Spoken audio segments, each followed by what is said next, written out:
hari ini kita punya narasumber tenar kita, narasumber yang sangat giat dalam melawan hoax, dan teman-teman boleh banget untuk menanyakan dan bertanya sepuasnya ke sama Dokter Nings dengan meninggalkan komentar di kolom yang ada tanda tanyanya ya teman-teman. Nah, Dokter Nings sudah bergabung bersama kita. Selamat malam, Dokter Nings. Halo, selamat malam Dokter Yuni. Terima kasih banget Dokter Ning udah meluangkan waktunya yang sangat sibuk ini untuk bergabung bersama dengan Dokter Ceriwis membahas tentang COVID-19 yang sempat tenar ya Dok. Bahkan primadonanya ini belakangan adalah varian Delta. Mungkin kalau ngomong soal COVID-19 dari tahun kemarin itu teman-teman di Sears semua udah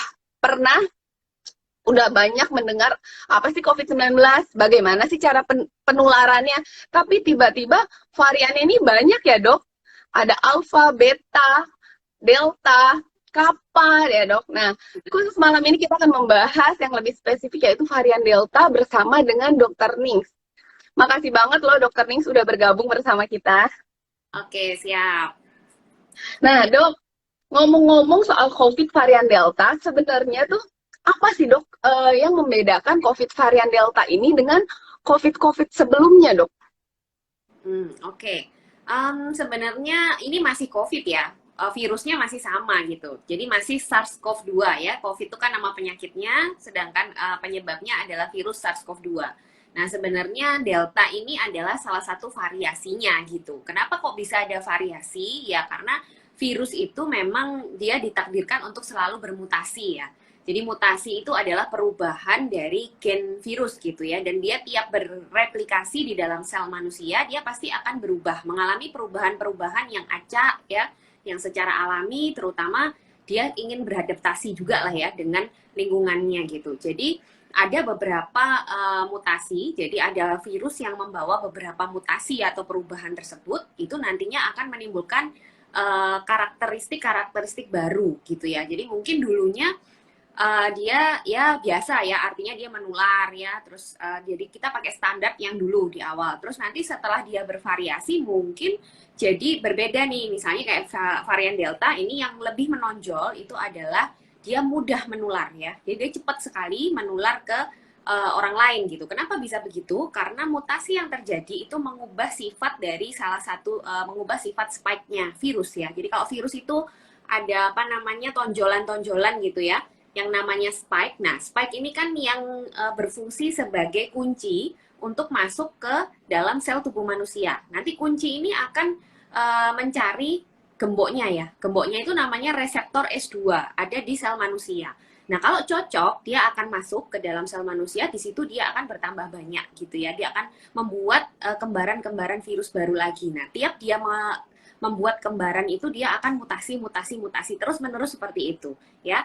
Jadi memang mutasi itu terjadi tiap virusnya masuk ke dalam sel kita gitu. Makanya varian itu sebetulnya banyak ya. Cuman memang kebetulan varian yang akhirnya menimbulkan sifat yang merugikan manusia itu nggak banyak. Tapi meskipun nggak banyak ya, contohnya kayak Delta ini sudah cukup membuat manusia kelimpungan ya, sedunia lagi ya kan. Jadi varian yang merugikan itu sebetulnya nggak.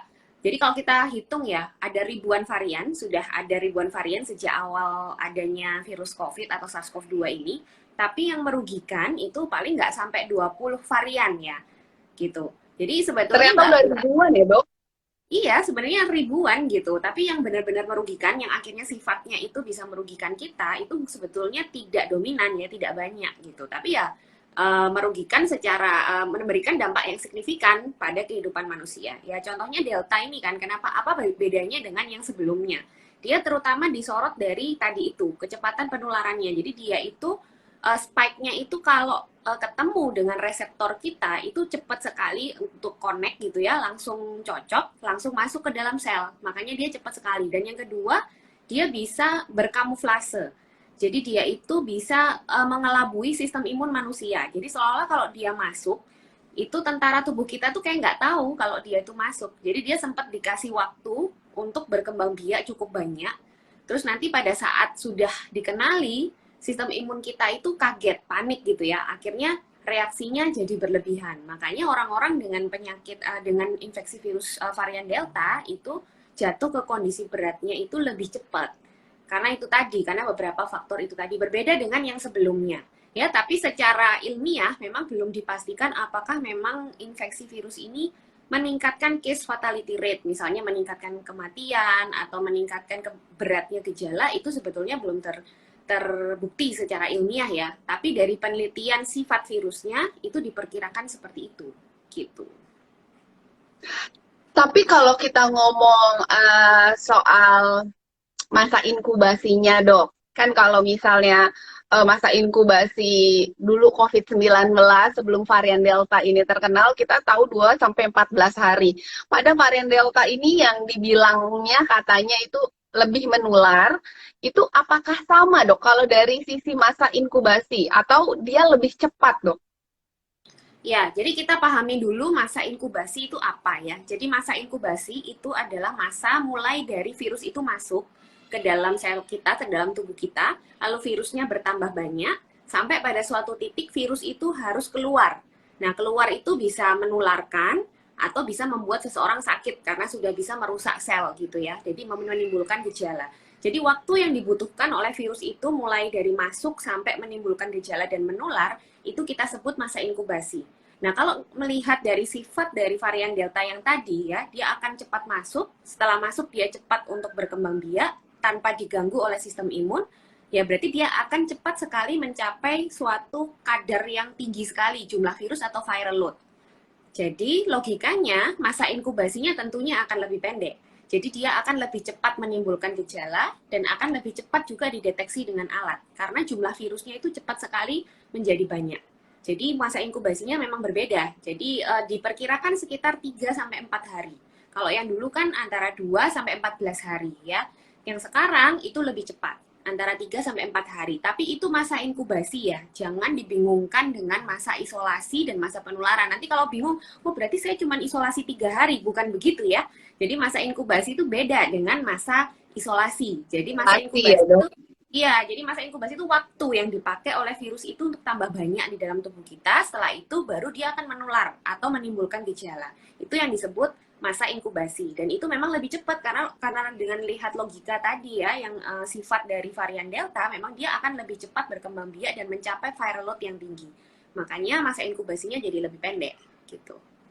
Ternyata dia termasuk penipu yang ulung ya, Dok, bisa mengelabui daya tahan tubuh kita. Nah, Ya, Dok, benar. tadi kalau dokter bilang masa inkubasinya tuh lebih pendek, terus dia akan menimbulkan gejala. Kita ngomong soal gejala, Dok. Gejala dari COVID varian Delta ini, apakah masih sama, Dok, dengan gejala COVID yang sebelumnya, Dok? Ya, jadi seperti yang saya bilang tadi, sebetulnya ini virusnya masih sama ya. Jadi virusnya sama, sebetulnya sifat biologisnya itu masih sama. Jadi ya gejala yang ditimbulkan tentunya juga dalam spektrum gejala COVID ya. Karena kita tahu juga COVID itu sejak awal gejala tidak ada yang spesifik. Bahkan anosmia itu dibilang spesifik juga enggak ya. Dia cuman ditemukan lebih banyak pada pasien COVID misalnya 70-80% pasien COVID itu mengalami anosmia. Tapi artinya kan belum tentu juga semua anosmia disebabkan oleh COVID. Atau sebaliknya yang tidak anosmia kan juga bisa COVID gitu. Jadi suatu gejala yang spesifik. Dan sebenarnya sampai sekarang itu juga masih sama, di mana spektrum gejala COVID itu sangat luas. Naik semua organ. Karena prinsipnya tadi itu, pintu masuknya yang reseptor S2 itu ada di hampir semua organ kita. Jadi dia bisa bermanifestasi di mana saja. Dan itu sampai sekarang masih sama. Jadi kalau ada yang bilang, oh yang sekarang itu lebih banyak begini, itu sebetulnya hanya dari kesaksian ya. Jadi dari kesaksian tenaga medis yang memang dia juga melihat pasien-pasien yang pasien-pasien yang terinfeksi varian Delta, itu diasumsikan sekarang banyak yang gejalanya itu lebih ke saluran cerna. Ada yang bilang begitu. Ada yang lebih ke pilek berat gitu ya. Jadi lebih ke apa? Pilek bukan ke anosmianya gitu. Tapi itu semua masih seperti batas amatan aja ya, kayak case report. Jadi kita belum tahu pasti apakah beda banget. Tapi logikanya kalau misalnya sampai berbeda sekali, itu berarti akan berbeda virus. Jangan sampai nanti kita punya SARS-CoV-3. ya. Jadi kalau masih SARS-CoV-2 harusnya dia sifat biologisnya masih sama. Tapi ya tadi itu kecepatan penularannya bisa beda ya kayak gitu-gitunya. Tapi secara sifat dia menyebabkan gejala mestinya sama, spektrumnya masih sama karena virusnya masih sama gitu. Wow, ternyata jangan sampai ya dok ada sarkof jilid yang Ya. ketiga nanti. Karena yang ini aja kita masih sangat beradaptasi ya dok. Nah, untuk pengobatannya sendiri dok, varian COVID-19 varian Delta ini apakah sama dok dengan COVID varian sebelumnya ataukah ada sedikit perbedaan dok? Ya, jadi kalau untuk pengobatan COVID itu kan sebenarnya sampai sekarang juga belum ada obat pastinya ya. Jadi selama ini tuh kan virus COVID ini obatnya ya sistem imun manusia gitu. Jadi selama ini pengobatan yang ada itu sebetulnya mensupport ya, mensupport sistem kerja sistem imun seseorang gitu supaya bisa melawan infeksi ini dengan baik. Jadi secara meskipun sudah bervariasi apapun ya sampai sekarang sebenarnya pengobatannya masih sama ya. Jadi ya tetap prinsip terapinya tidak ada yang berbeda gitu. Jadi tetap masih sama ya dok, nggak ada pengobatan-pengobatan khusus yang karena varian baru nih jadi ada pengobatan khusus ya dok.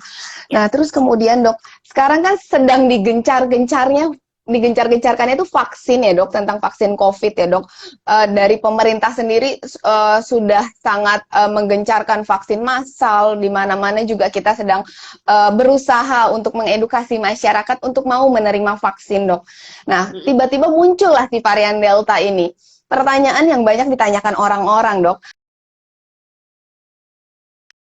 selama ini kita gencar-gencarkan itu masih bisa dan masih cocok dok untuk varian Delta ini dok? Ya, jadi varian Delta atau varian-varian yang lain itu sebetulnya kan mutasi yang tidak banyak ya terjadi pada suatu virus COVID ini gitu. Jadi sebenarnya ya antibodi yang terbentuk dari sebelumnya ya, misalnya kita divaksin belum ada varian ini gitu ya, sebetulnya tetap antibodi itu sebagian besar masih bisa mengenali ya. Hanya sebagian kecil yang memang berubah itu dia nanti mungkin tidak bisa mengenali dengan baik. Tapi sebetulnya prinsipnya, asal semua vaksin ini bisa menginduksi terbentuknya sel memori atau sel T, sel limfosit T, itu sebetulnya semua varian nggak masalah ya. Karena yang penting itu memori dari bentuk virus ini sudah terekam di dalam sistem imun seseorang setelah orang tersebut divaksin. Jadi sebenarnya semua vaksin yang ada sekarang itu memang terdampak dengan varian ini. Artinya efikasinya pasti ada penurunan, tapi tidak ada yang turun sampai betul-betul tidak efektif, itu tidak ada ya. Karena sekali lagi sebetulnya kalau kita mau melihat efektivitas vaksin itu nggak bisa dilihat hanya dari satu faktor, contohnya varian gitu ya. Artinya kalau dengan varian tiba-tiba vaksin nggak bermanfaat, nggak gitu. Jadi kita melihatnya harus holistik. Di mana efektivitas vaksin itu banyak dipengaruhi selain oleh varian, dia dipengaruhi juga dengan paparan virus ya, terus dipengaruhi juga dengan sistem imun atau protokol kesehatan yang kita pakai. Jadi kalau misalnya nih kita masih tinggal di Indonesia yang memang kasusnya itu masih tinggi, itu artinya orang di sekitar kita yang membawa virus itu jauh lebih banyak daripada orang yang sudah divaksin. Jadi ya resiko kita terkena dari kanan kiri kita itu masih bisa. Tapi kalau kita sudah divaksin, itu paling tidak kalau kita kena, resiko kita akan menjadi turun untuk bergejala berat gitu ya. Sebenarnya itu tujuannya supaya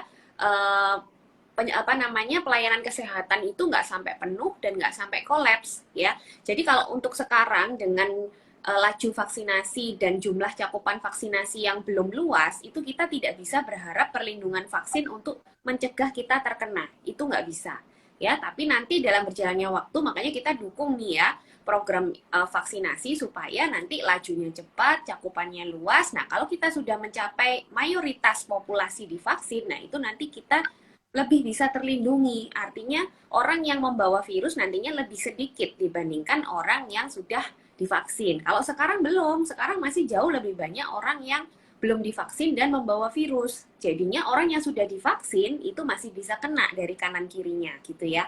Tapi tetap semua vaksin yang sudah ada sudah terbukti bisa mengurangi resiko gejala ringan, mengurangi resiko kita bergejala berat dan meninggal. Itu sudah terbukti. Ya, tapi kalau untuk tidak kena, jangan berharap itu dulu karena sekarang kasus kita ini nomor 1 di Asia. Artinya kita ada di suatu kolam virus gitu ya. Jadi kalau benar-benar meskipun kita menggunakan vaksin, mau suntik 3 kali, 4 kali, atau menggunakan vaksin yang katanya efikasinya tinggi, tetap kalau kita ada di kolamnya virus, ya tetap kita masih bisa kena gitu. Tapi kan kalau kena gejala kita ringan. Kecuali kalau Anda tinggal di suatu negara yang memang kasusnya sedikit. Jadi virusnya dikit di sekitar. Jadi Anda pakai vaksin apapun di sana ya juga akan melindungi Anda terhadap infeksi. Tapi kalau di Indonesia belum bisa ya. Yang kita harapkan adalah mengurangi resiko kita bergejala berat gitu. Jadi kalau ditanya sama orang masih efektif nggak, itu masih efektif Nah, ya dok. efektif, jelas Bahkan itu efektif. menjadi tryout-nya daya tahan tubuh kita untuk menghadapi ujian sebenarnya ya dok. Bahkan bisa mengurangi yang aturan gejala berat jadi gejala sedang jadi gejala ringan ya dok. Nah, Ya mungkin ya, cuman saya mau nambahin. Jadi gini, gimana tuh kita dok? 1 tahun terakhir itu kan sudah maju perang ini ya, maju perang pandemi ini dengan protokol kesehatan dan testing dan tracing. Ternyata kita menggunakan 2 ini tidak cukup. Mungkin disiplin dari masyarakat kita kurang. Dan testing dan tracing yang dilakukan pemerintah juga tidak pernah mencapai target sesuai yang ditargetkan WHO ya. Artinya kan under terus ya, di bawah terus. Artinya kita memang membutuhkan vaksin ini, mau nggak mau. Jadi 1,5 tahun ini sudah kita coba, kita menggunakan 2 senjata ini, ternyata kurang. Padahal kalau negara lain, itu sebenarnya mereka kalau disiplin protokol kesehatan dan testing tracingnya bagus, mereka tidak butuh vaksin. Ya, artinya vaksin yang mereka lakukan itu bukan untuk membantu pengendalian pandemi mereka. Tapi kalau di kita butuh sekarang. Karena kalau enggak, kayak kemarin kejadiannya, kasusnya meningkat pesat, terus pelayanan kesehatan kolaps ya, artinya benar-benar penuh di rumah sakit karena orang masih banyak yang bisa bergejala berat. Makanya kita butuh vaksin. Itu bedanya kita dengan negara lain. Jadi sebenarnya kalau kita menyalahkan kenapa sih kita harus vaksin, ya salah kita sendiri, sebetulnya gitu. Kalau kita dulu disiplin, ya kan, kalau kita dulu testing tracingnya baik, kita nggak butuh vaksin. Tapi ternyata sudah 1,5 tahun ini, ternyata kita nggak bisa hanya dengan 2 senjata itu. Kita butuh senjata tambahan. Mau nggak mau kita butuh vaksin sekarang. Jadi gitu dok. Jadi sebenarnya emang rumput tetangga itu selalu lebih hijau ya dok. Kenapa kok mereka udah nggak vaksin? Kenapa kok mereka udah mulai lepas masker, kita belum?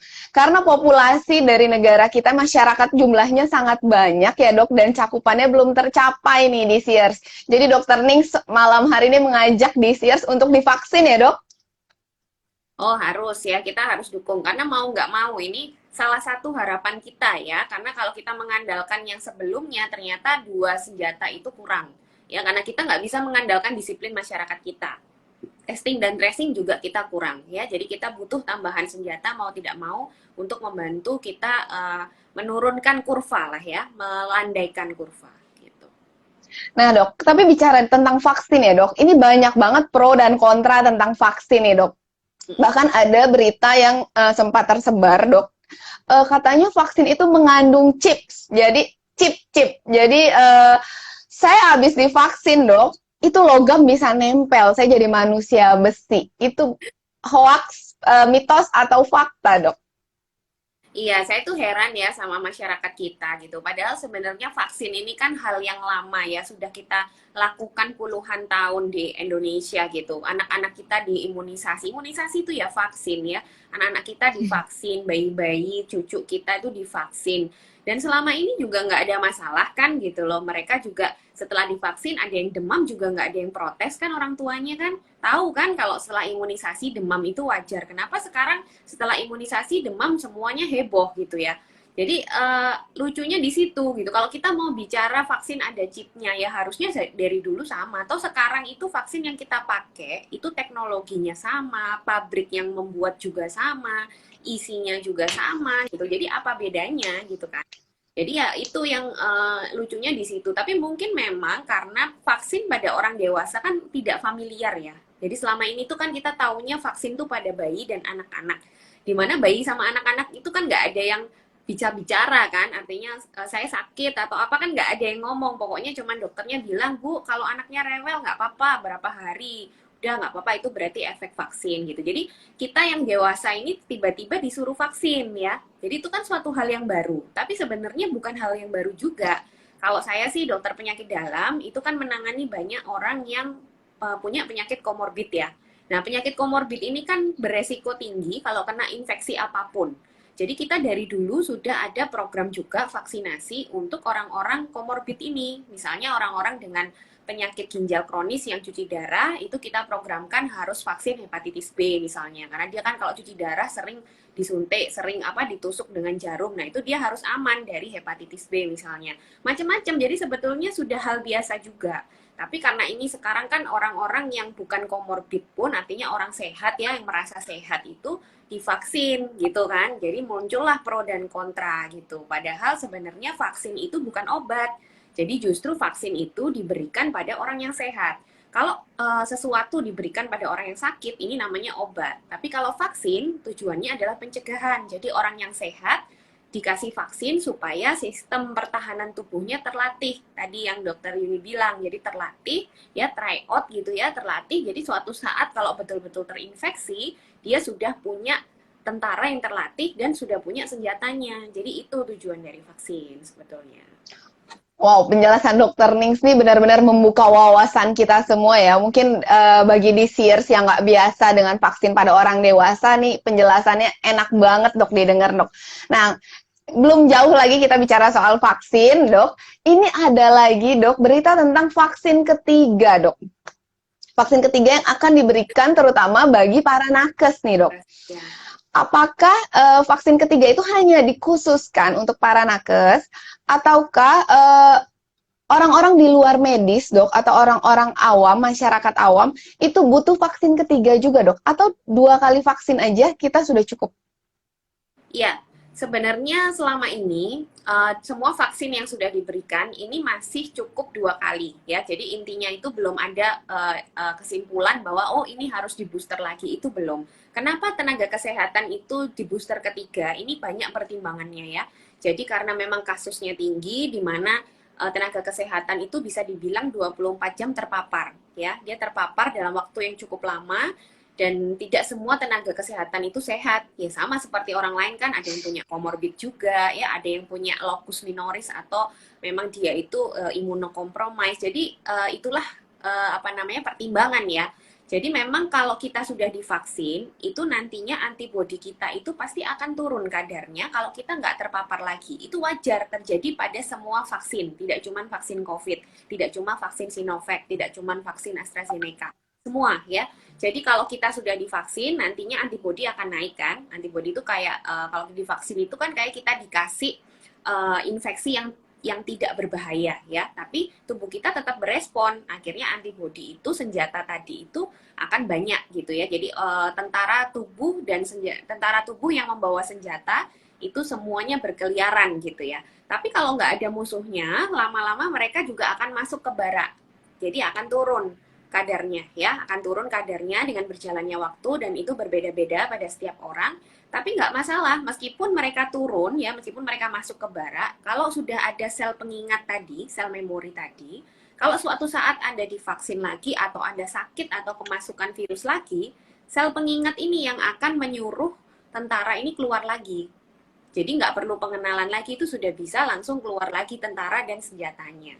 Jadi sebetulnya nggak usah khawatir ya. Dan sampai sekarang belum ada kesimpulan harus suntik ketiga. Nah kalau nakes ini karena pertimbangan paparan dari virusnya itu sangat banyak ya, dia bisa 24 jam terpapar, maka di booster lagi tujuannya supaya masuk ke barak. Tetap standby di. Jadi itu aja bedanya ya. Jadi kenapa kok nakes yang di booster? Lagian kita ini sekarang masih mengejar cakupan vaksinasi tadi. Karena sebetulnya tujuan utama dari program vaksinasi itu adalah kita ingin mencapai kekebalan kelompok ya tentunya. Artinya ingin mencapai mayoritas penduduk itu divaksin supaya bisa saling melindungi. Nah kalau kita fokusnya ke booster, itu nanti jumlah orang yang divaksin tidak akan bertambah. Sementara stok vaksin kita itu terbatas. Kita tidak seperti negara maju yang stok vaksinnya itu sangat berlimpah. Makanya itu harus dipertimbangkan. Makanya sekarang kan prioritasnya tenaga kesehatan dulu ya, yang lainnya jatah vaksinnya untuk memperluas cakupan. Tapi nanti bila muncul penelitian atau hasil yang menyatakan oh sekarang sudah butuh booster, pasti akan di booster ya. Cuman untuk sekarang teman-teman yang bukan tenaga kesehatan tolong jangan panik gitu ya. Kalau katanya antibodi turun dan lain-lain itu sudah saya jelaskan tadi, wajar, tapi yang penting sel memori ada, itu tetap Anda bisa menghasilkan antibodi lagi. Jadi biarkan jatah Anda ini kasihin ke orang yang memang belum divaksin dulu. Jadi kita bisa cepat mencapai cakupannya. Sedangkan tenaga kesehatan ya memang karena mereka bekerja di lini depan ya yang betul-betul terpapar gitu. Jadi kita singkirkan dulu ego kita ya, karena mau Anda divaksin 3 kali, 4 kali, 5 kali, kalau penularan itu masih terjadi, kita masih ada di kolam virus, sebetulnya tidak akan efektif mencegah Anda tidak kena juga. Jadi paham ya prinsipnya, bukan berarti kalau Anda di booster, Anda pasti nggak kena. Itu bukan seperti itu.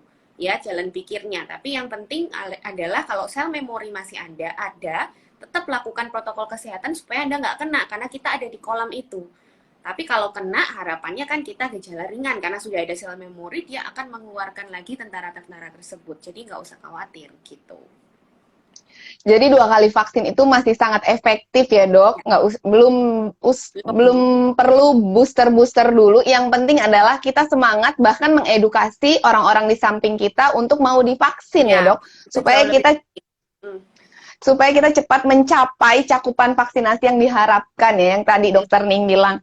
Nah dok, tadi kan selain vaksin, terus prokes yang sudah berjalan selama ini dengan jaga jarak, memakai masker, rajin cuci tangan, bahkan dalam prokes-prokes sebelumnya itu kita dianjurkan yang pada akhirnya untuk kembali kerja itu kita disuruh membersihkan, menyemprot-nyemprot, bahkan orang sekarang kalau ke rumah sakit bawa semprotan sebesar botol yang cukup besar ya dok, kayaknya orang mendekat aja kita bisa langsung semprot satu badan gitu. Nah, sebenarnya dok, si virus varian Delta ini ada umurnya nggak sih di suatu benda? Karena varian sebelumnya itu kan sempat dibilang di kayu sekian menit, di bahan sekian menit, di logam sekian menit, atau sekian hari. Sebenarnya untuk varian Delta ini ada nggak sih dok? Iya, jadi sebetulnya itu penelitian awal sekali ya, yang tadi itu kayu dan lain-lain, itu penelitian di awal tahun lalu ya, dan itu penelitian masih di lab ya, in vitro. Dan ternyata dilakukan penelitian di dunia nyata, artinya itu yang diteliti adalah benda-benda yang memang ada di sehari-hari, itu ternyata tidak bertahan lama juga. Cuman memang berapa lama pastinya itu agak sulit karena faktornya banyak ya. Jadi kalau misalnya ada droplet yang isinya itu virus, sebenarnya kalau dropletnya itu nanti kering, ya virusnya mati juga karena virus kan membutuhkan makhluk hidup ya untuk hidup gitu. Jadi kalau ada di luar harusnya dia akan cepat mati. Nah, cuman faktor yang menyebabkan droplet ini kering itu banyak sekali, mulai dari suhu ya, mungkin sinar matahari, mungkin kelembapan, mungkin kontur dari permukaan tempat dia ada. Jadi itu sangat bervariasi dan belum ada kesimpulan pasti berapa jam, berapa menit, berapa detik dia bertahan. Jadi tetap kita harus ada mitigasi ya atau pencegahan. Caranya sebetulnya ya cuci tangan aja cukup ya. Cuci tangan atau kalau memang tidak ada air dan sabun boleh menggunakan disinfektan misalnya hand sanitizer itu boleh. Tetap harus kita lakukan ya. Tapi artinya tidak usah berlebihan karena sebenarnya jalur penularan itu yang utama bukan dari kontak itu tadi, tapi dari droplet ya atau dari aerosol ya. Dimana memang ada salah satu misteri yang kita belum tahu dari varian Delta. Jadi ada beberapa kasus penularan varian Delta itu secara airborne ya di ruangan tertutup, dia bisa bertahan lama sekali di udara. Ya, jadi ada kasus di Australia, New South Wales. Jadi waktu itu ada penularan di suatu mall. Dan itu uniknya, orang yang sakit itu sudah pulang dari mall tersebut, lalu lebih dari 10 jam berikutnya ada orang lain yang datang, dia bisa tertular dengan virus yang sama. Artinya di udara tersebut dia masih bertahan, berarti kan bisa menginfeksi orang 10 jam kemudian. Nah, ini yang masih belum diketahui oleh para ilmuwan apakah memang salah satu sifatnya dia bisa lebih bertahan lama di luar tubuh makhluk hidup ya, atau di aerosol itu tadi. Itu masih jadi misteri. Cuman harus hati-hati, memang kalau untuk varian Delta ini kuncinya sebenarnya melawannya kita dua ya. Jadi masker kita upgrade dan ventilasi. Udah dua itu aja. Jadi ventilasi itu tujuannya untuk menurunkan konsentrasi aerosol yang ada di udara. Jadi jangan disemprot ya. Kalau kita menyemprot udara, itu kita seperti menggarami lautan. Kenapa? Kita kan nggak mungkin mencapai seluruh udara yang ada di suatu ruangan tertutup. Masa di mall mau kita semprot semua? Nggak bisa. Lebih baik kita buka ventilasi atau kita pasang alat seperti HEPA filter untuk menurunkan konsentrasi aerosol ya. Seperti itu. Kalau masker, kenapa sih kita harus double misalnya? Nah, karena virus ini tadi mudah sekali berikatan dengan reseptor kita, dia tidak butuh banyak untuk masuk gitu ya. Jadi sekali ketemu langsung cocok. Kalau dulu mungkin karena dia magnetnya tidak terlalu kuat, dia butuh beberapa virus baru masuk. Tapi kalau ini cukup satu virus masuk, artinya jumlah virus yang digunakan untuk menginfeksi kita itu tidak sebanyak sebelumnya. Jadi makanya kita harus benar-benar pakai maskernya itu yang kualitasnya jelas baik ya, mulai dari fitnya, kerapatan filtrasinya, supaya virus yang masuk lewat hidung dan mulut kita itu semakin sedikit lagi. Karena kalau kita sedikit banyak aja, itu dia sudah bisa masuk dan menyebabkan sakit. Tapi kalau kita bisa meminimalkan betul-betul minimal, ya itu mungkin kita tidak akan sakit. Itu bedanya varian Delta ini dengan varian yang sebelumnya, gitu. Wow, virus COVID aja itu pinter banget beradaptasi ya, Dok. Jadi kita sebagai manusia yang bisa aja Beradaptasi juga. dihinggapi, jangan kalah nih virus untuk tetap beradaptasi dengan segala prokes yang ada ya, Dok, supaya kita cepat memenangkan pertarungan bersama COVID-19 ini ya, Dok. Nah, kemarin, Dok, semua dari kita kan tahu ya, Dok, kalau COVID-19 ini sempat membludak, angkanya sempat naik tajam. Sampai di beberapa rumah sakit itu kita kehabisan oksigen, kolaps, nakes semua tumbang. Bahkan sempat beberapa rumah sakit juga kehabisan obat-obatan, Dok. Obat-obatan yang selama ini digunakan untuk terapi COVID. Ada satu obat yang cukup tenar ya, Dok.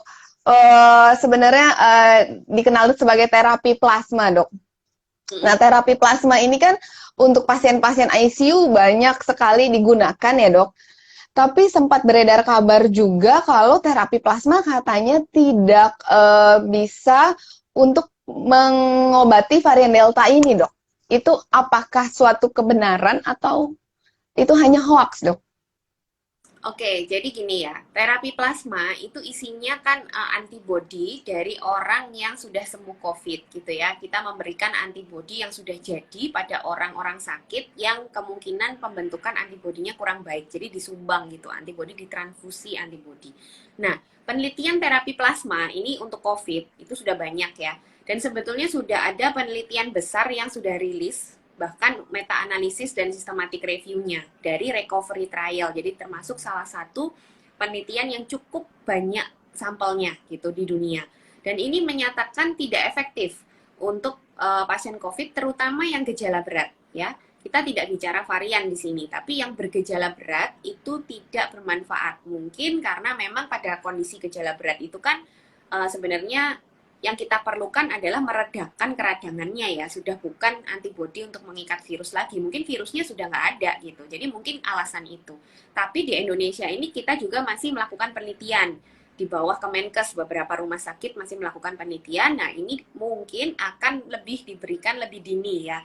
Jadi yang onsetnya atau penyakitnya itu belum lebih dari 1 minggu. Kalau udah lebih dari 1 minggu biasanya sudah masuk ke kondisi badai sitokin itu, dan ternyata itu kan dari penelitian-penelitian besar dia tidak bermanfaat. Tapi kalau diberikan lebih dini mungkin bisa bermanfaat. Memang logikanya kalau terjadi mutasi pada spike pasti akan mengganggu antibodi juga. Itu logika ya.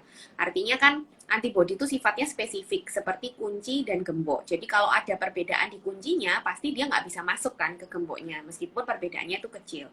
Nah terapi plasma kan sama, dia adalah antibodi. Cuman sampai sekarang sih belum ada pernyataan kalau varian Delta ini bisa mengurangi efektivitas dari terapi plasma. Itu belum. Ya, mungkin belum diteliti atau belum ada data ya kita nggak tahu ya, karena tapi secara keseluruhan sebetulnya untuk pasien COVID yang gejala berat itu dia tidak bermanfaat si terapi plasma ini. Tapi nggak tahu kalau nanti diberikan pada kondisi yang lebih dini. Tapi untuk varian sampai sekarang kita belum punya data apakah dia mengganggu atau tidak gitu. Wow, jadi kita nggak usah jadi panik ya, Dok ya. Panik buru-buru kita cari semua donor plasma sampai kita ngantri-ngantri ya, Dok.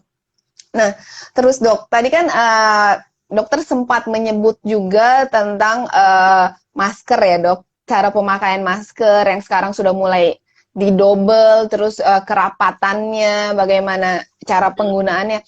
Nah, sebenarnya double masker yang benar dan baik itu seperti apa sih dok? Kalau misalnya pada anak kan biasanya, atau jangankan anak ya dok, pada dewasa aja mereka biasanya adaptasinya itu, balik lagi ya, adaptasinya kadang kita lebih lama daripada si virus itu untuk merasa nyaman dengan double masker. Itu gimana dok? Ya, jadi sebenarnya itu prinsipnya bukan double masker ya, tapi upgrade masker. Jadi bedakan double dengan upgrade, di mana upgrade itu tidak harus double. Jadi upgrade itu artinya Anda memastikan kualitas masker yang Anda pakai.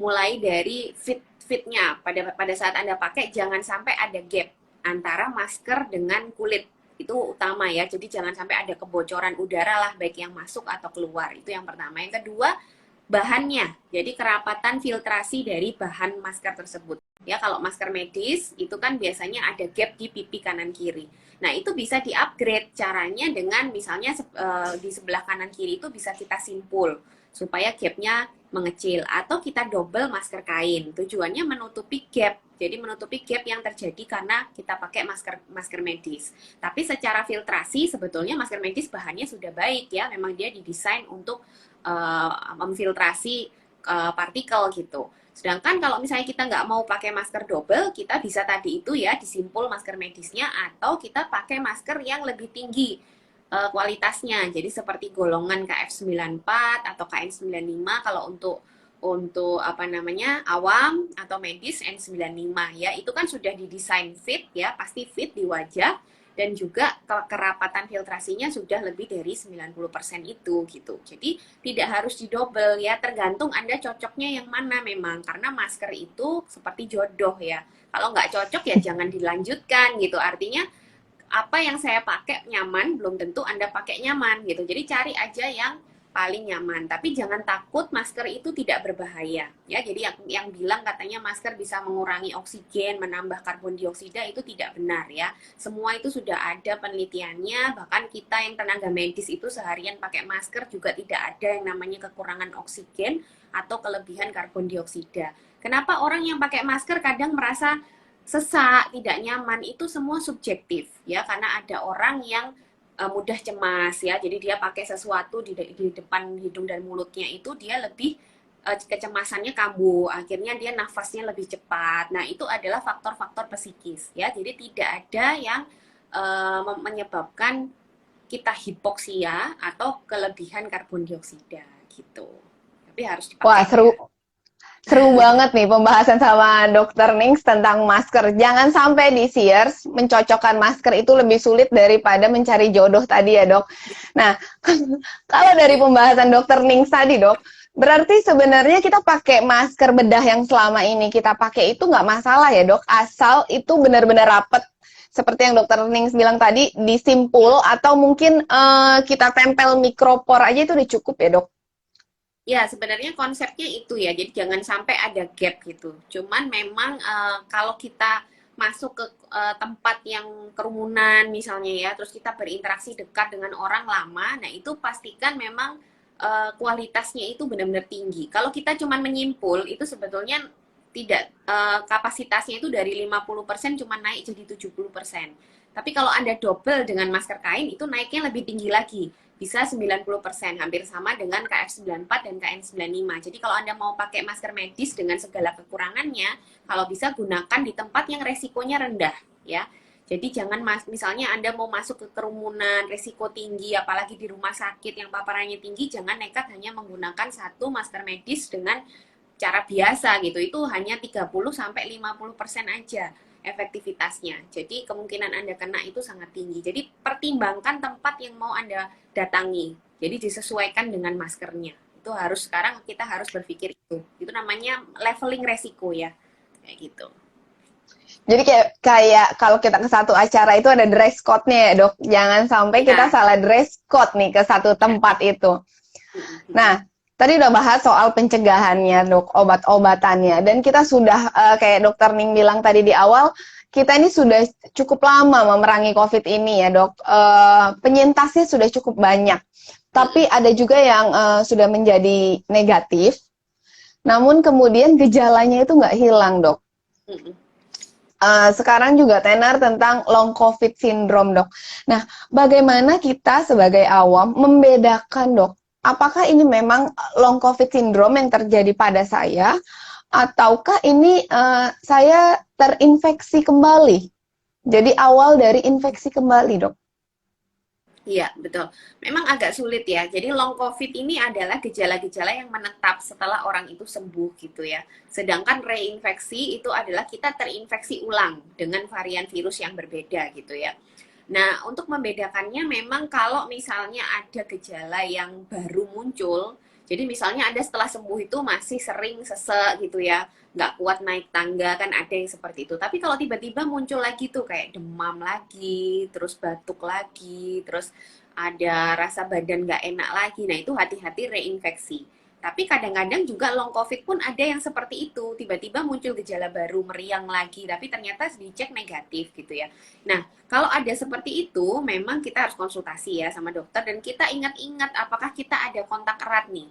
Kalau kita ada kontak erat ya, misalnya kita habis hadir ke suatu acara yang banyak orang, atau ada di rumah kita orang yang positif, artinya keluarga kita ada yang positif, atau kita habis kontak dengan teman kita yang memang positif. Nah, itu kita harus lebih mencurigai ini reinfeksi dibandingkan long COVID. Jadi kita tuh kalau mau mencurigai suatu kondisi lebih baik yang bahaya dulu daripada yang tidak. Jadi jangan sampai kita nggak apa-apa nih long COVID, tapi ternyata dia reinfeksi, malah tidak diawasi dengan baik, dia menulari orang lain ya. Jadi lebih baik kita selalu assume the worst dulu gitu. Oh, anggap aja kalau apalagi kalau ada kontak erat tadi, wah jangan-jangan saya reinfeksi.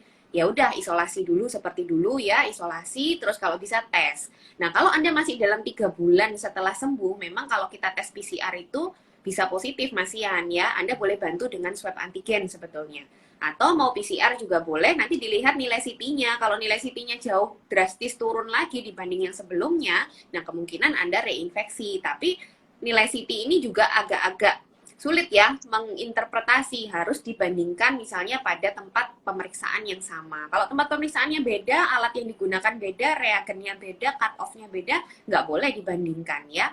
Karena bisa aja dia cut off-nya cuma 25, di tempat lain cut off-nya 40. Jadi kalau yang di cut off 25 ini 20 itu sebenarnya sudah tinggi, kalau di yang cut off 40, 20 masih rendah ya. Makanya harus hati-hati. Intinya kalau ada muncul gejala baru, ditambah kontak erat, lebih baik itu anggap reinfeksi dulu ya. Lalu tetap diagnostiknya sama, caranya sama, penanganan, isolasi, diagnostik, konsultasi ke dokter. Kalau dipastikan bukan reinfeksi ya udah itu baru long COVID ya. Tapi tetap harus berpikir yang lebih buruk dulu gitu. Karena memang membedakan betul-betul dari gejala itu tidak mudah gitu. Jadi untuk case ini kita diperbolehkan ya dok, agak lebay ya dok. Ya, Biasa ya. kan untuk case ini kita sangat diperbolehkan untuk agak lebay, untuk mempersiapkan yang terburuk dulu daripada kita menyepelekan gejala yang ada ya Ya. dok. Nah tadi dokter Ning sempat sebut-sebut tentang city value dok. Banyak banget berita atau apa ya dok, eh, foto-foto, bahkan ada kayak orang tuh banyak, waktu itu saya sempat terima banyak, cuman satu foto, cuma di situ seperti menyimpulkan, oh kalau city value dengan cut off 40 biasanya negatif, 36 sampai 39 itu biasanya tidak menular dan saya boleh berkeliaran. 30 sampai 35 itu gejala ringan, saya juga masih boleh berkeliaran. Sebenarnya tapi pada kenyataannya kan ada ya dok, pertama kali dia muncul gejala, cut off-nya masih tinggi. Seiring waktu dia mulai turun. Nah, bagaimana kita itu membedakan ini adalah sesuatu yang sudah mau selesai, suatu proses yang sudah mau selesai, ataukah ini adalah awal dari infeksi, dok? Karena jujur aja mengedukasi itu tidak mudah, dan tidak semua orang sekuat hatinya seperti dokter nih untuk mengedukasi nih. Ini lo harus begini, kamu tuh harus lebay dulu untuk yang city value begini. Itu gimana dok? Untuk mengedukasi teman-teman semua nih tentang city value. Iya, jadi konsepnya adalah tidak usah melihat city value. Itu adalah kuncinya. Jadi gini, Yang Anda lihat adalah perjalanan penyakitnya. Jadi misalnya ada orang yang dicek PCR gitu ya. Kenapa dicek PCR? Oh, saya kontak erat nih. Saya kontak erat, dicek PCR, muncul hasil, ternyata PCR-nya positif dengan nilai CT 36 misalnya ya. Dia jelas ada kontak erat kira-kira beberapa hari yang lalu. Terus dia dites PCR positif 36, tidak ada gejala. Apa yang harus dilakukan? Karena dia benar-benar habis kontak erat, sebelumnya jelas dia tidak sakit, kalau sampai sekarang positif, hati-hati. Ini adalah infeksi baru, harus isolasi. Meskipun nilai CT-nya 36, ya. Karena tadi itu yang dokter Yuni bilang, ini bisa di awal infeksi. Gitu. Jadi kita lihat perjalanan penyakitnya. Atau misalnya bergejala.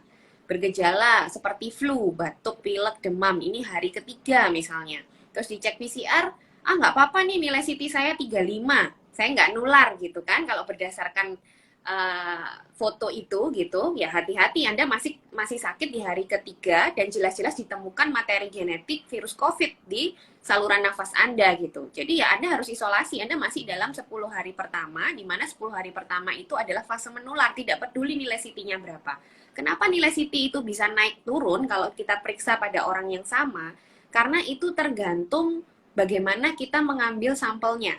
Jadi kalau kebetulan ngambil sampelnya pas kedapatan materi genetik yang padat, ya nilai CT-nya akan rendah. Karena materi genetik yang banyak, nilai CT-nya akan rendah. Tapi kalau kebetulan Anda di swab dapat di tempat yang materi genetiknya tidak terlalu banyak, akhirnya nilai CT-nya lebih tinggi. Coba aja Anda lakukan swab pada satu orang, ya, terus tiap hari gitu, pasti akan naik turun nilai CT-nya. Makanya nggak bisa dijadikan patokan, ya. Artinya kalau turun itu apakah pasti lebih buruk, kalau naik apakah pasti lebih baik, itu tidak. Yang penting adalah perjalanan penyakitnya.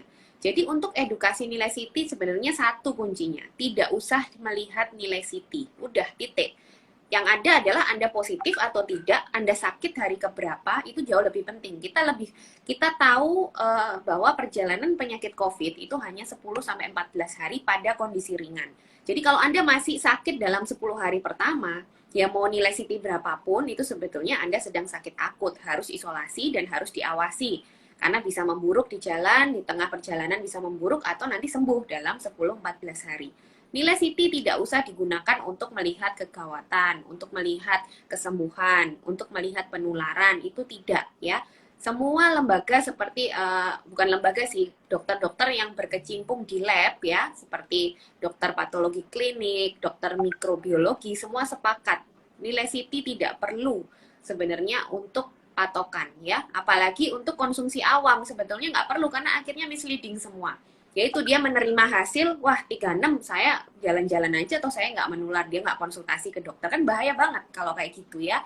Nah makanya sebenarnya nilai CT ini sudah sejak tahun lalu ya, tapi ternyata sampai ininya apa misleadingnya, sampai kemarin akhirnya PDS Patklin ya, patologi klinik, sampai bikin kan hoax buster sampai gitu mereka. Saking jengkelnya dengan apa namanya misinformasi dari nilai CT ini. Jadi mereka sampai bikin hoaxbuster benar-benar resmi dari PDS Patklin yang menyatakan bahwa nilai CT tersebut yang ada rentang-rentangnya itu hoax gitu ya. Hati-hati, pokoknya teman-teman kalau menerima hasil PCR konsultasi ke dokter ya, jangan diputusi sendiri, jangan didiagnosis sendiri, karena COVID ini bukan sakit yang Anda derita sendiri. Anda harus berpikir orang lain juga. Ya, jadi kalau misalnya Anda dapat hasil positif, ya harus mau isolasi, jangan denial, karena mungkin Anda kuat, tapi kalau Anda menulari orang lain, belum tentu orang lain itu akan sembuh. Itu yang harus dipikirkan, ya. Jadi satu pelajaran lagi di tengah pandemik ini kita diajarkan untuk menjadi orang yang nggak egois ya dok, dan jangan keras kepala deh. Jangan keras kepala, jangan sok tahu sendiri, ada dokter Ning. Jadi tanyakan apa-apa boleh mencari dokter Ning atau ke fasilitas kesehatan terdekat di sekitar kota Anda untuk bertemu dengan spesialis-spesialis terkait ya dok. Ya. Jadi jangan mikir sendiri, nanti akhirnya tersesat sendiri mendapatkan informasi yang dari katanya-katanya, akhirnya kita seperti orang buta menuntun orang buta ya dok? Ya, benar. Nah dok, tadi dokter bilang, pokoknya kalau gejala 3 hari, terus kemudian terdapat genetik virus dan dibaca positif, itu kita harus curigai sebagai awal infeksi baru dok. Untuk pasien-pasien atau penyintas COVID yang pertama kali nih dok menjadi positif dok, otomatis kan butuh isolasi ya dok. Kita anggap untuk terutama gejala ringan kan sebenarnya cukup banyak ya dok untuk mengurangi kepadatan fasilitas kesehatan supaya cukup untuk gejala sedang sampai berat. Nah untuk penyintas dengan gejala ringan dok, hari ini saya positif COVID dok. Gejala saya ringan, saya dianjurkan untuk isoman dok. Sebenarnya jarak berapa hari sih dok? Saya ini baik untuk di PCR ulang. Oke. Ya, jadi untuk menilai kesembuhan pasien COVID ya, itu sebetulnya bukan dari swab PCR ya. Sekali lagi, karena apa? Jadi virus COVID yang SARS-CoV-2 ini dia itu bisa melekat erat sekali di sel mukosa kita. Mukosa itu yang ada di hidung dan mulut. Jadi nanti meskipun dia sudah rusak, meskipun dia udah mati dalam tanda kutip, dia masih bisa dideteksi oleh PCR karena PCR ini kan mendeteksi gennya saja, bukan wujud virusnya kan. Jadi selama ada gennya itu dia akan bisa terdeteksi dan ini bisa sampai 3 bulan setelah orang itu sembuh. Jadi jangan kita menentukan dari itu. Kita lihat perjalanannya lagi karena perjalanan penyakit infeksi itu tiap infeksi akan berbeda ya. Kalau COVID ini yang sudah kita pelajari sampai sekarang adalah dia masanya itu 10 sampai 14 hari pada orang yang gejala ringan. Jadi kalau misalnya Anda sudah menjalani isolasi minimal 10 hari, gejala Anda udah hilang gitu ya. Kalau misalnya gejala Anda hilang harus ditambah 3 hari lagi baru Anda lepas isolasi dan itu sudah dinyatakan sembuh, Anda aman untuk berinteraksi dengan orang lain. Anda mau lakukan PCR ulang boleh, tapi hasil positif tidak terus Anda harus isolasi lagi, tidak harus Anda minum obat macam-macam lagi, itu enggak.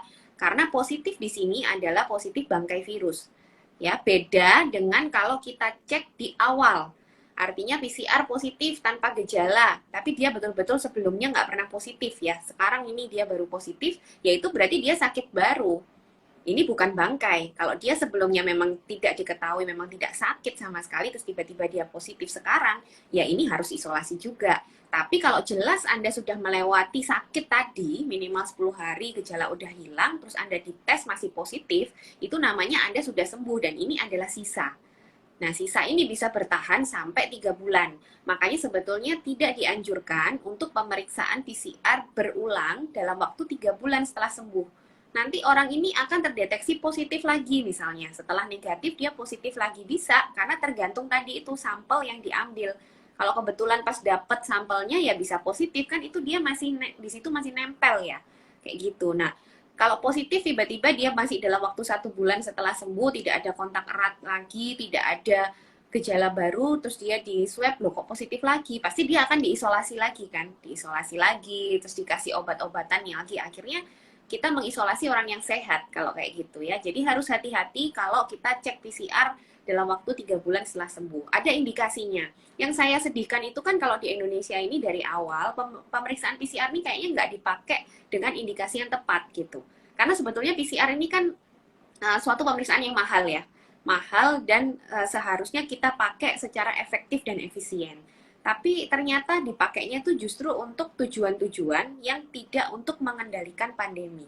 Padahal tujuan PCR itu sebetulnya adalah kita mendiagnosis orang yang positif, langsung kita isolasikan untuk memutus mata rantai penularan, atau kita pakai kontak tracing. Jadi untuk menelusur kontak erat, nanti yang dapat positif itu kita karantina, supaya dia tidak menulari orang kalau dia ternyata tertular oleh orang yang sebelumnya. Jadi tujuan dari PCR sebetulnya itu testing dan tracing. Tapi yang kita lakukan di Indonesia adalah kita menghabiskan PCR ini untuk mencari hasil negatif demi masuk kerja misalnya. Untuk mencari hasil negatif demi memuaskan pribadi kita. Pokoknya keluarga saya nggak mau menerima saya kalau saya masih positif. Banyak kan yang seperti itu. Jadi orang mengejar tes terus sampai negatif. Ya, itu bukan manfaat atau bukan tujuan indikasi utama PCR. Terus kita misalnya mau bepergian harus PCR ya kan, itu juga bukan indikasi gitu. Terus misalnya kita mau melakukan misalnya mau melakukan pesta, mengadakan pesta, sebelum masuk semua di PCR, itu juga bukan indikasi untuk pengendalian pandemi. Jadi sebetulnya kita itu buang-buang pemeriksaan PCR yang tidak ada indikasi, sedangkan testing dan tracing kita itu rendah. Jadi sangat ironis. Padahal testing dan tracing kita itu mungkin kalau kita pakai betul-betul untuk testing dan tracing itu kita bisa tinggi.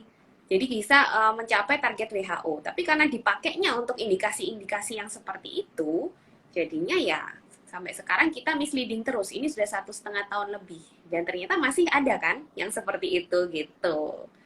Itu miris sih, itu Nah, Dok, ironis. tadi kan dokter juga udah sempat bilang ya, Dok, 10 hari untuk gejala ringan, bila sudah tidak bergejala, itu ditambah 3 hari karantina lagi, kemudian sudah boleh beraktivitas normal, Dok.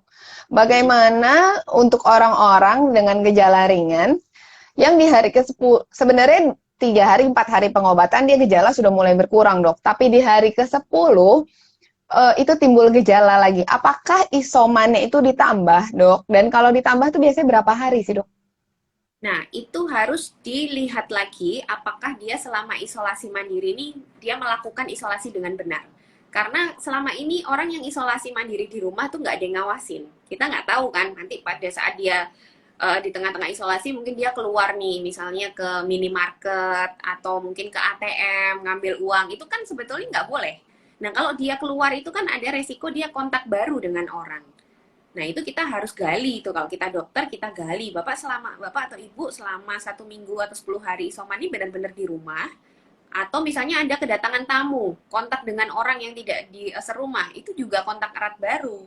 Bisa menimbulkan, misalnya bisa reinfeksi gitu loh. Artinya kalau muncul tiba-tiba gejala baru di hari 10, ya harus ditanyakan dulu apakah dia isomannya benar. Kalau dia isomannya nggak benar, ya ada kemungkinan dia kontak dengan orang lain lagi, ya ini kemungkinan reinfeksi kita nggak boleh, tidak boleh buru-buru melepas dia isolasi. Kita harus benar-benar gali dulu. Nah, masalahnya ini kan masyarakat ada banyak yang nggak jujur juga ya, makanya itu kita juga sekarang dituntut nih untuk jujur gitu. Karena isolasi, karantina itu sebenarnya juga tujuannya untuk memutus mata rantai penularan. Tapi kalau sebenarnya selama 10 hari dia di rumah aja atau di kamar aja nggak pernah kontak dengan orang, terus tiba-tiba muncul gejala, nah ini hati-hati gejala ini apakah gejala perburukan atau bukan. Harus konsultasi dengan dokter. Mungkin kadang kita butuh saturasi oksigennya kita awasi ya kan, terus mungkin perlu foto rongsen lagi, mungkin perlu misalnya pemeriksaan lab. Jadi gitu. Jadi kalau tiba-tiba muncul lagi ya nggak boleh buru-buru dilepas dulu dong. Kita harus gali dulu ini gimana selama 10 hari atau ini perburukankah dari yang sebelumnya, itu juga harus dievaluasi gitu. Nah, Dok, ini ada pertanyaan nih, Dok, dari teman-teman. Salah satu pertanyaannya, izin tanya, Dok, alat UVC sterilizer untuk barang-barang tuh berguna nggak sih, Dok, untuk kurangi paparan virus COVID? Ya, kalau berguna ya bisa. Jadi virus ini bisa dimatikan atau diinaktivasi dengan menggunakan sinar UVC. Tapi sekali lagi itu bukan jalur utama penularan ya. Jalur utama penularan COVID itu adalah droplet dan airborne pada ruang tertutup. Jadi kontak barang-barang itu adalah jalur penularan tapi bukan yang utama. Sebenarnya Anda cukup cuci tangan atau mungkin barang itu Anda semprot alkohol itu udah cukup. Tapi kalau Anda punya finansial lebih misalnya ya, pakai alat yang ada ya, box UVC, Anda mau sterilkan di situ, nggak masalah juga.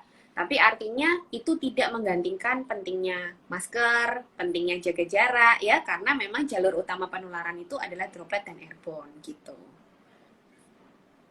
Ada baik, tapi bukan yang utama ya, Dok? Mm-mm. Ya, dan Ada kalau nggak lebih bisa, baik, nah gimana? itu kan butuh finansial lebih untuk punya alat tersebut kan. Kalau Anda cukup misalnya disinfektan dengan alkohol biasa Anda bisa, nggak apa-apa, nggak harus punya alat itu kan gitu. Baik, dokter. Dokter, ada pertanyaan lagi nih dari Handi Wijaya 03. Dok, mau bertanya, kalau sudah isolasi 14 hari, PCR ulangnya masih positif, dengan kadang-kadang batuk, itu termasuk bagaimana, dok? Ya, jadi ini harus konsultasi dengan dokter. Intinya kalau Anda mau menyelesaikan isolasi, itu harus konsultasi dulu ya. Terutama idealnya itu sebetulnya isolasi mandiri pun sejak awal seharusnya Anda itu diawasi dokter, jadi tahu perkembangan kondisinya. Nah, kadang batuk itu kan memang bisa hilang lebih lama ya, karena orang-orang yang sembuh dari COVID itu biasanya saluran nafasnya itu lebih sensitif, jadi mudah batuk kalau kena debu, mudah batuk kalau kena dingin. Nah, ini juga harus dibedakan apakah batuknya ini masih menular atau tidak. Tapi biasanya kalau periksa ke dokter, kita akan melihat secara keseluruhan, jadi keadaan umum Anda. Jadi kan pasien yang datang itu kita bisa menilai, oh ini orang udah sehat nih, oh ini orang sudah seger gitu ya, meskipun masih ada batuk sedikit, ya kalau sudah lewat 14 hari harusnya sudah sembuh kalau gejalanya ringan. Ya mungkin kita butuh juga kayak foto rongsen ya atau pemeriksaan lab lain yang menunjukkan memastikan kondisi Anda memang sudah baik gitu. Jadi kalau Anda ragu, konsultasi aja dulu ke dokter ya. Nah, Dok, ada pertanyaan lagi nih, Dok. Kalau saya baru rawat inap, Dok. Kalau saya baru rawat inap, setelah rawat inap tuh saya isoman berapa lama lagi, Dok, di rumah? Oke, jadi tadi yang kita bicarakan adalah gejala ringan ya.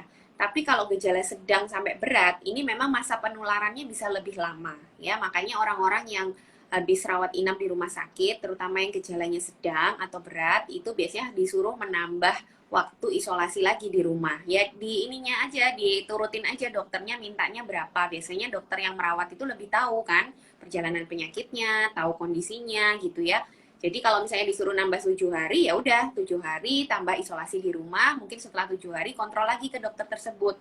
Ya, nanti apakah masih melanjutkan isolasi atau tidak, mestinya dokternya itu yang akan menilai. Ya, jadi biasanya memang kita tambah ya, karena biasanya kita kan sekarang nggak semua pasien itu kita tahan di rumah sakit sampai sampai PCR negatif, itu kan nggak beda dengan yang dulu ya. Jadi sekarang biasanya kalau memang kondisinya sudah melewati masa kritis gitu, terus kita cek lab-labnya juga udah aman, biasanya kita pulangin. Tapi kita suruh tambah isolasi dulu karena memang masa menularnya kalau yang sedang dan berat itu bisa lebih dari 10 hari, bahkan bisa sampai 20 hari. Jadi tergantung kondisi pasiennya sih, kayak gitu. Kembali lagi untuk konsultasi ya, Dok. Nah, Ya. Dok, ada pertanyaan lagi nih, Dok. Untuk meredam keresahan masyarakat juga tentang vaksin nih, Dok. Ada yang bertanya, apakah setelah vaksin bila dicek COVID akan positif, Dok? Ya, yang positif adalah antibodinya. Jadi kalau Anda cek rapid test antibody bisa reaktif karena itu yang diharapkan ya. Jadi muncul antibody.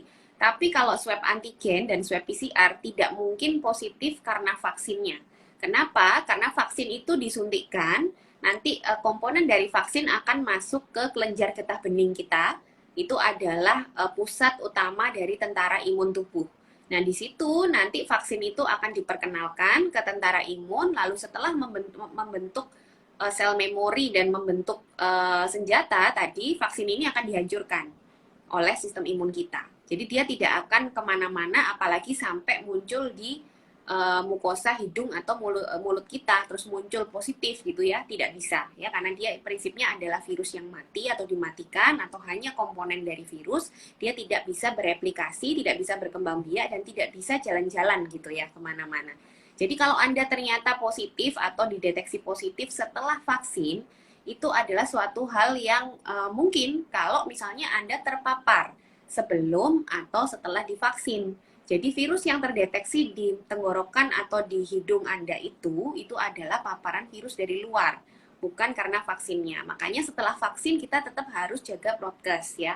Dan sekarang juga kalau vaksin, kita mau divaksin di tempat yang kerumunan, itu juga harus jaga sekali prokes Anda gitu. Karena bisa jadi penularan juga terjadi di situ. Jadi harus benar-benar maskernya nggak boleh kendor ya.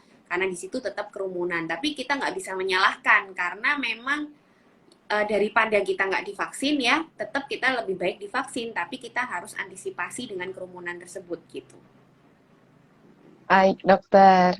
Nah, Dok, masih masalah tentang vaksin nih, Dok.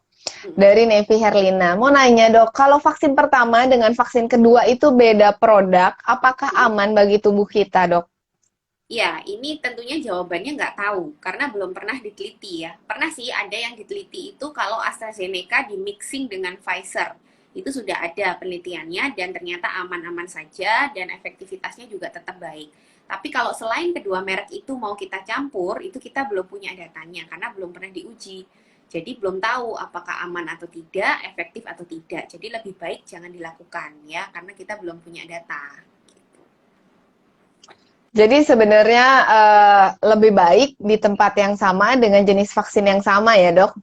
Harus ya, sementara ini harus yang karena itu yang ada datanya kan, yang ada uji klinisnya adalah vaksin-vaksin itu dilakukan 2 kali gitu kan, jadi bukan dicampur. Nah, Dok, masih membahas tentang vaksin nih, Dok. Dari Amira. Dok, vaksin Sinovac ampuh nggak sih untuk melawan varian Delta? Ya, kayaknya harus lihat dari awal lagi tadi ya, sudah saya jelaskan. Jadi masalah keampuhan vaksin ini harus, mindset ini harus betul-betul diperbaiki. Jadi bukan berarti kalau kita vaksin, terus kita jadi Superman. Terus virusnya itu mau masuk ke tubuh kita jadi nggak bisa masuk. Bukan gitu ya ceritanya. Jadi kalau misalnya kita vaksin, itu kita mempersiapkan senjata di dalam tubuh. Jadi supaya kalau kita terinfeksi suatu saat, tubuh kita sudah langsung bisa mengeluarkan senjata tersebut tanpa menunggu beberapa lama lagi. Itu tujuan vaksin. Nah, sedangkan untuk Sinovac dan varian Delta, ini Sinovac ini muncul sudah ada apa namanya penelitiannya bahwa dia bisa menginduksi sel memori tadi. Jadi selama ada sel memori, sebetulnya varian apapun tetap akan bisa dibentuk antibodinya gitu. Jadi nggak masalah ya. Dan ampuh atau tidaknya itu sebetulnya kita lihat dari 3 faktor ya untuk vaksin. Yang pertama, apakah vaksin itu bisa mencegah kita tidak tertular sama sekali? Itu yang pertama. Yang kedua, apakah vaksin bisa mengurangi resiko kita bergejala berat? Dan yang ketiga, apakah vaksin bisa mengurangi resiko kita meninggal dengan COVID gitu ya. Dan Sinovac itu sebetulnya bisa semuanya. Cuman pada kondisi yang mencegah kita tidak terinfeksi, nah itu sulit. Nggak cuman Sinovac, semua vaksin sulit karena sekarang kita sedang ada di kolam virus. Tadi yang saya jelaskan, negara kita ini kasusnya paling tinggi, bahkan mungkin di dunia sekarang ya. Jadi anggap aja kita itu ada di dalam kolam yang penuh virus. Meskipun kita divaksin berkali-kali ya, meskipun kita sampai di booster berkali-kali atau kita pakai vaksin yang bermacam-macam platformnya, tetap aja kita bisa kena karena virus itu ada di mana-mana. Anggapannya begitulah ya. Tapi kalau yang jelas vaksin itu bisa mengurangi resiko kita bergejala berat, itu jelas ya. Tapi kalau untuk tidak kena, tidak usah Sinovac. Semua vaksin tetap sama. Jadi misalnya Anda pakai vaksin yang katanya efikasinya 90%, tapi Anda pakai di Indonesia, ya, pasti akan tetap bisa kena. Jadi itu kenapa paparan virus itu sangat berpengaruh pada efektivitas vaksin. Jadi selama paparan virus masih tinggi, jangan berharap yang efikasi satu tadi. Tapi kalau untuk mengurangi gejala itu sudah terbukti ya. Nah, Dok, masih tentang vaksin. Dok, izin tanya, kalau sudah vaksin ketiga dengan Sinovac, apakah masih boleh diberikan vaksin Moderna, Dok? Mungkin ini case-nya vaksin pertama, kemudian terdeteksi COVID, kemudian kan diulang lagi ya, Dok, vaksinnya jadi 2 kali lagi. Mungkin ya, Dok? Ya, nah itu nggak tahu ya, harusnya nggak bisa dapat 3 kali ya Bu ya. Nggak tahu itu kenapa bisa 3 kali. Jadi harusnya nggak perlu lagi lah ya Moderna kalau Anda sudah di booster sampai 3 kali, apalagi kalau misalnya sudah pernah sakit ya, sebetulnya nggak perlu dulu kecuali nakes ya. Kalau nakes itu mungkin bisa dipertimbangkan karena tadi itu sebenarnya Moderna ini tujuannya untuk membooster nakes supaya antibodinya itu tetap tinggi ya. Sedangkan untuk yang non nakes yang paparannya tidak terlalu tinggi itu sebetulnya 2 kali suntik itu udah cukup, apalagi ibu udah 3 kali. Misalnya bukan nakes lebih baik tidak usah ya, karena kita sekarang tidak boleh berpikir apa-apa kita ya, karena vaksin ini kan tujuannya herd immunity. Kalau nggak banyak yang divaksin, lambat lajunya, itu percuma sebetulnya kita divaksin. Nanti kita akan fokus ke booster, tapi kita tidak pernah mencapai cakupan vaksinasi yang aman tadi. Padahal kita tujuannya kan inginnya semua divaksin supaya cepat terjadi perlindungan itu kan. Kita kan pengennya menurunkan juga kasusnya. Kalau masih segini belum turun, nggak bisa. Artinya efek atau manfaat dari vaksin belum bisa kita rasakan.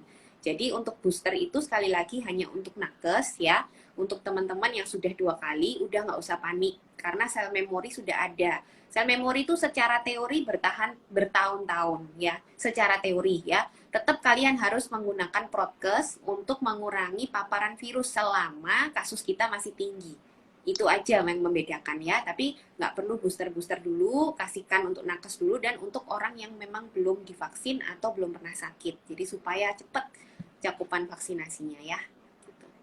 Nah, Dok, untuk vaksin, Dok, bagi penyintas yang sudah dinyatakan negatif, itu jarak dari dia dinyatakan negatif sampai dia boleh menerima vaksin itu ada jarak tertentu nggak, Dok? Kalau dulu kan dibilang 3 bulan ya, Dok, kemudian ada revisi lagi tidak usah sampai tunggu 3 bulan.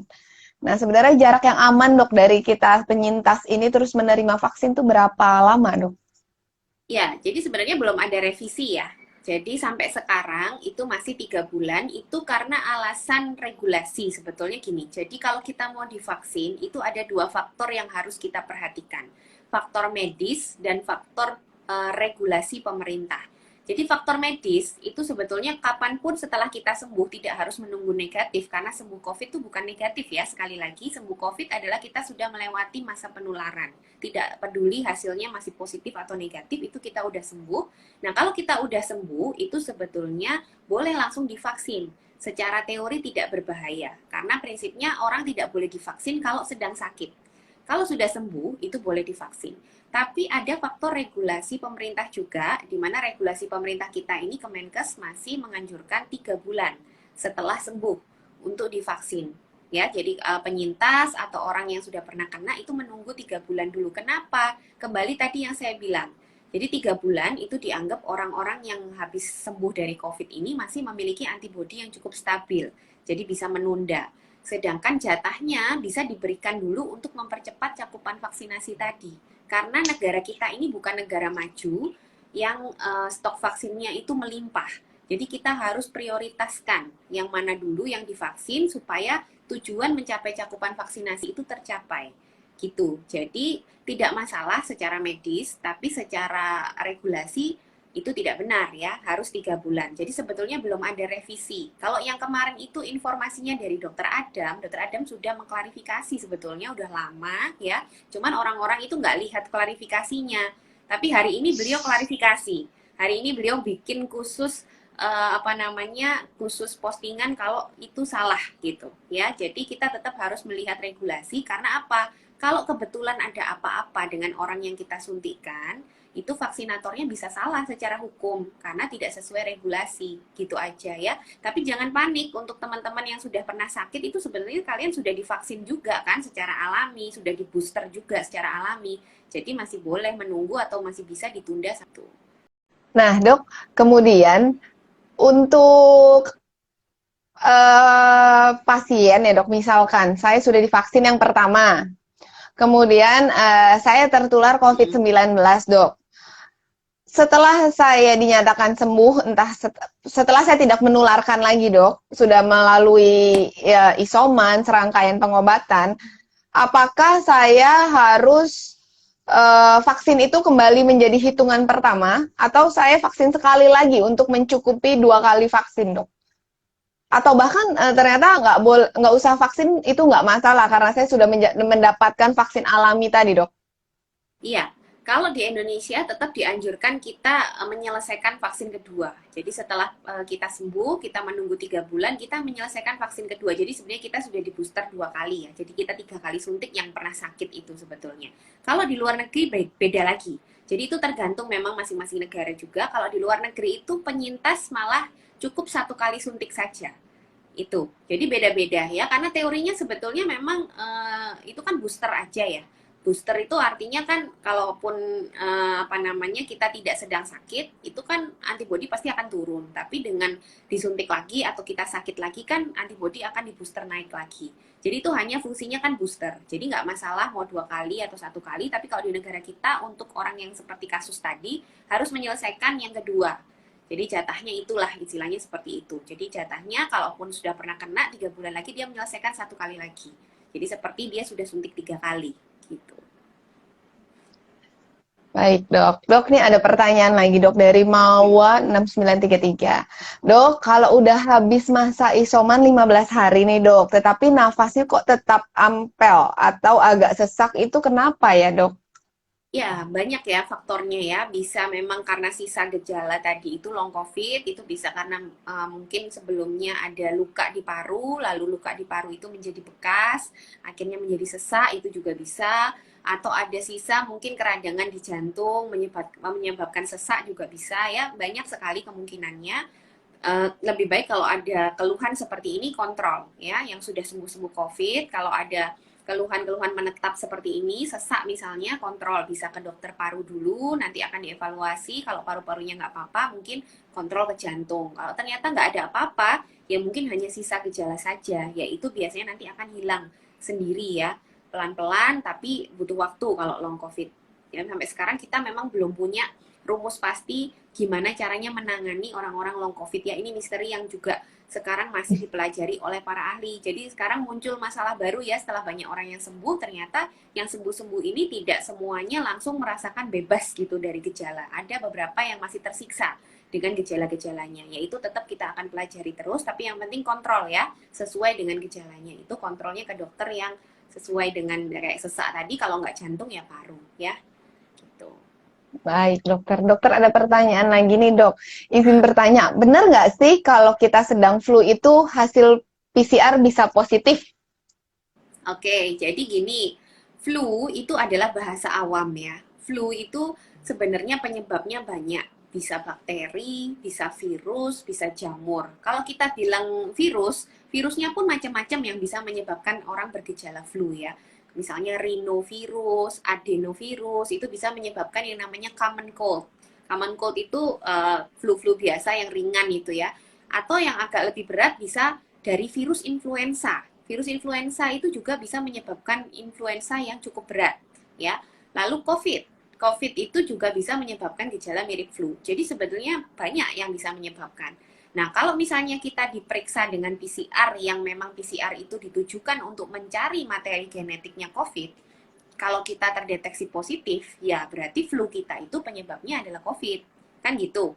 Ya, jadi kalau sampai ditemukan PCR yang positif, artinya materi genetik virus itu ada di saluran nafas Anda. Yaitu mungkin yang menyebabkan Anda flu. Bukan berarti kalau di flu pasti positif. Kalau penyebabnya virus lain, ya tidak akan terdeteksi dengan PCR-nya COVID. Jadi PCR itu sangat spesifik.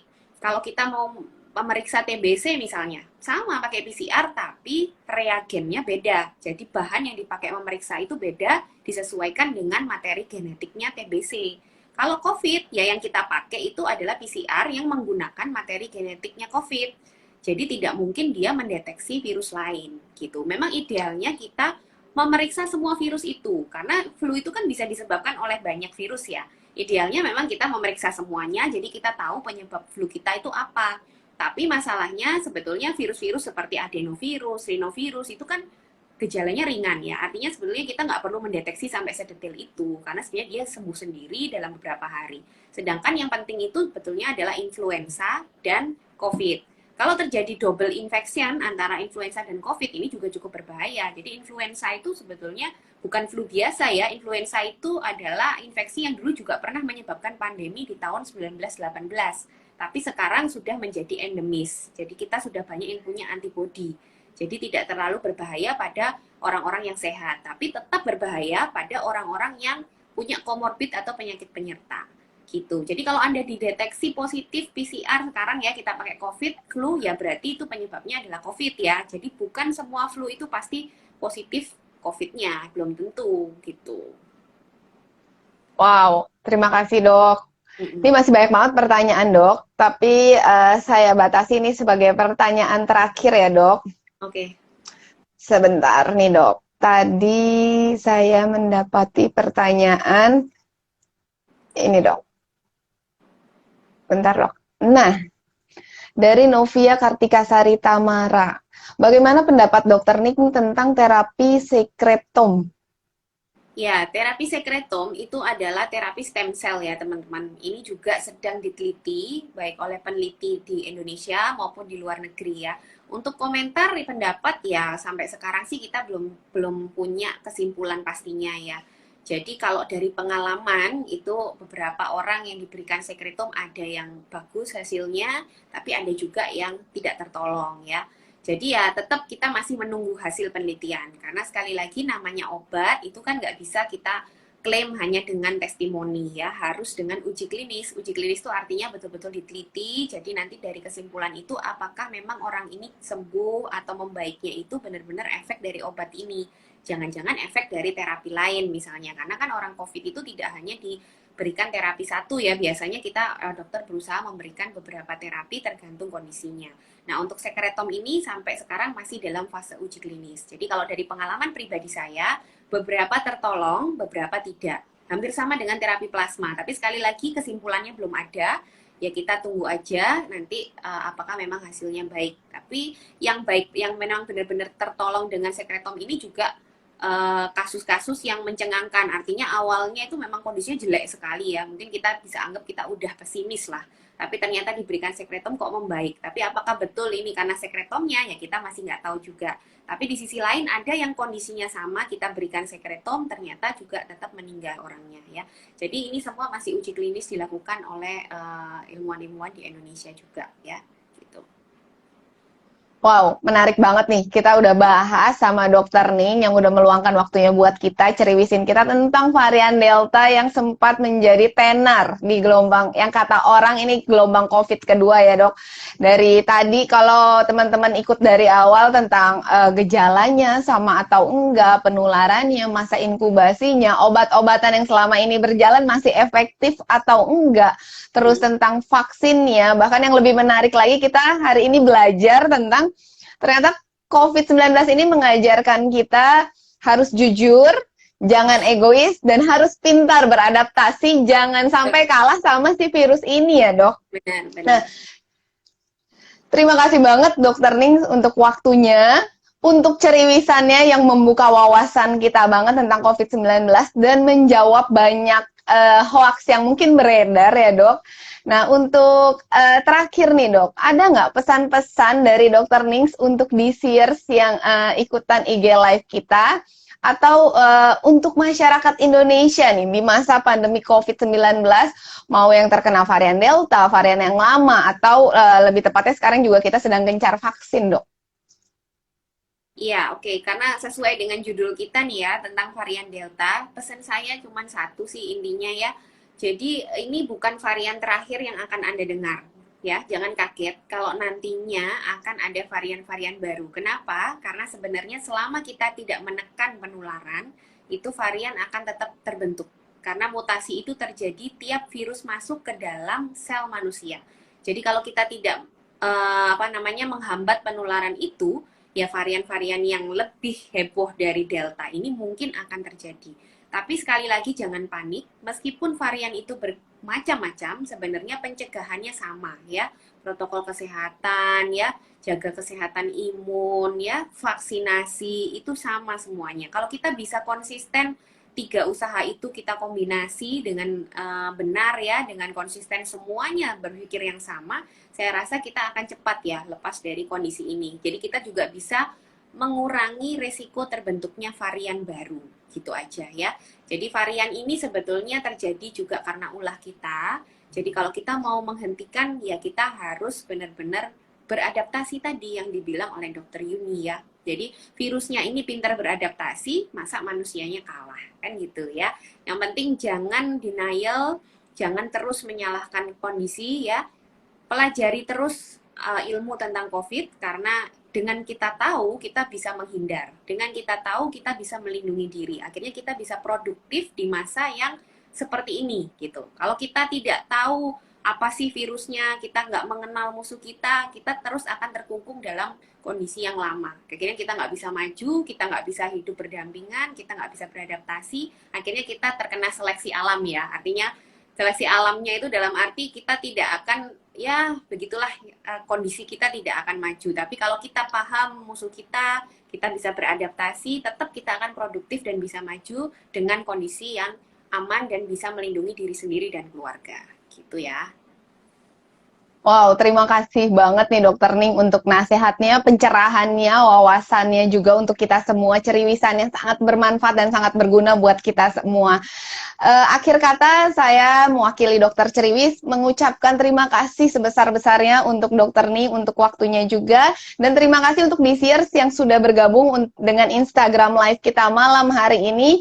Pesan kami, pandemi masih berlangsung, COVID-19 masih ada, jangan pernah menyerah, jangan pernah berputus asa, masih ada harapan, dan tunjukkan cinta kamu kepada Indonesia dengan cara memberikan lengan kamu untuk divaksin, tanpa mengabaikan tadi prokes kesehatan, cuci tangan, dan kita tetap berjarak untuk suatu saat kita akan kembali mendekat ya, Dok? Ya, oke. Terima kasih Dokter Nings. Bye-bye. Ya, terima kasih Dokter Triwis.